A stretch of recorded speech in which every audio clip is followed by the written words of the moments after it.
Shut up and sit down.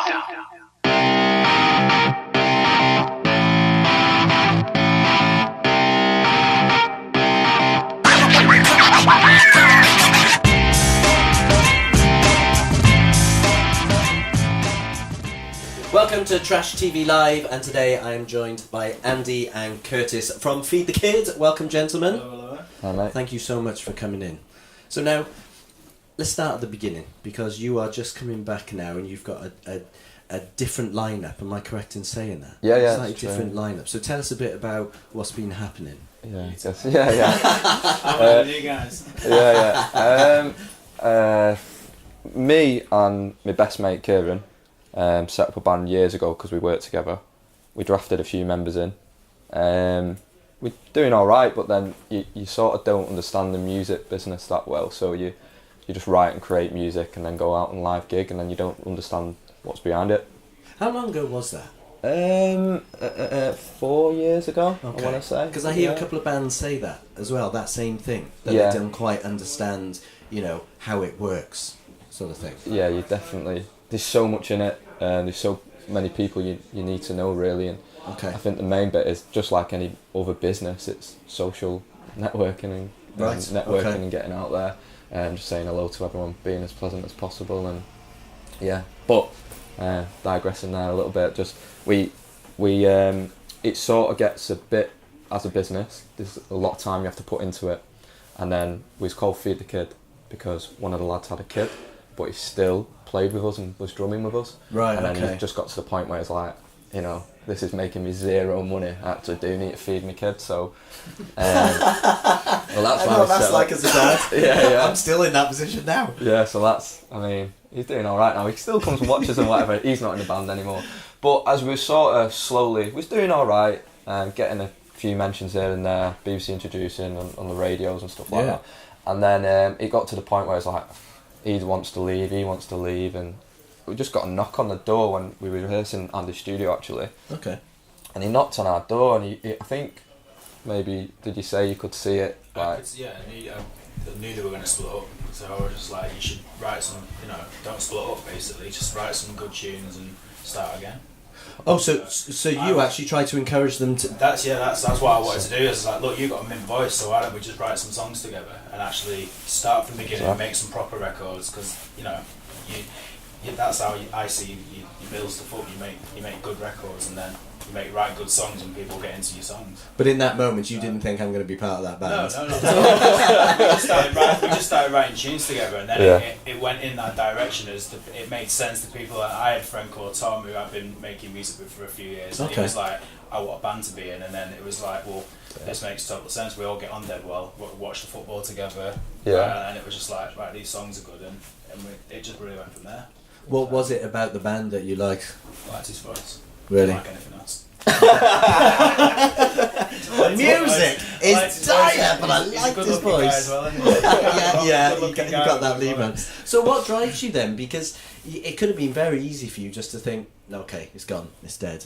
I think there's something in you that I think once I'd say a musician loosely, but once you're in that frame of mind and you write songs and you love singing and you love performing, it never leaves you. Yeah. So I just thought in my head, do I want to let this go? And even if Andy didn't knock on the door, would I be doing it on my own? Or But the best thing is you've got an entourage around you.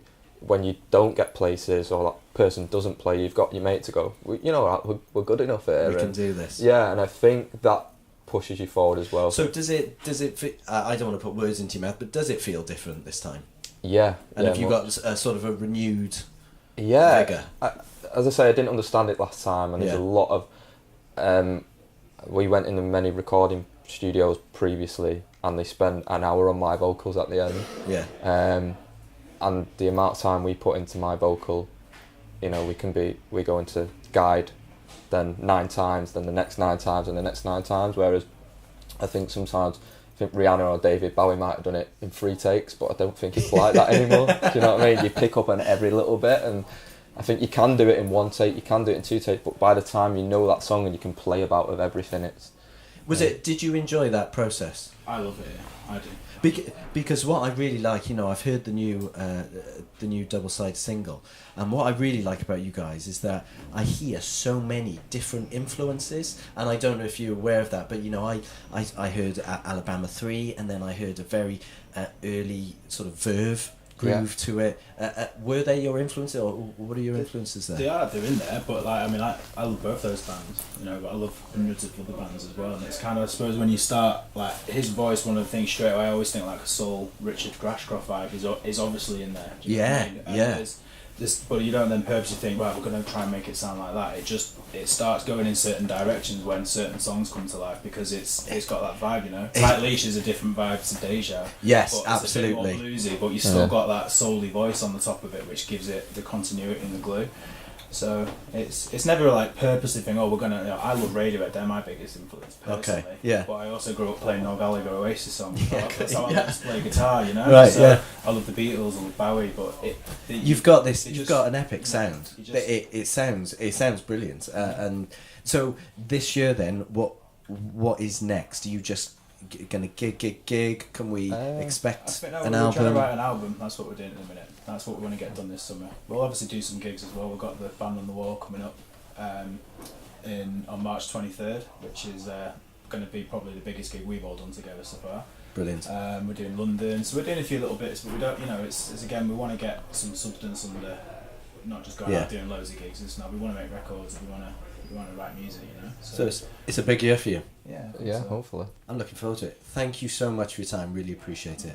Now, before we let you go, you have to sign the Trashed Table. So come on, gents. Yeah. Everyone who comes has to sign it. Yeah. Now, have you perfected the autograph yet? The signing. I don't think we have. What I'll do is. It's very important. It is, yeah. I'll just put FTK there. I like that. But I like Clint's. Obviously, he's done his little spiral. He's got the moon. We've got the moon there from Clint Boom. Excellent, isn't it? Oh, it's brilliant.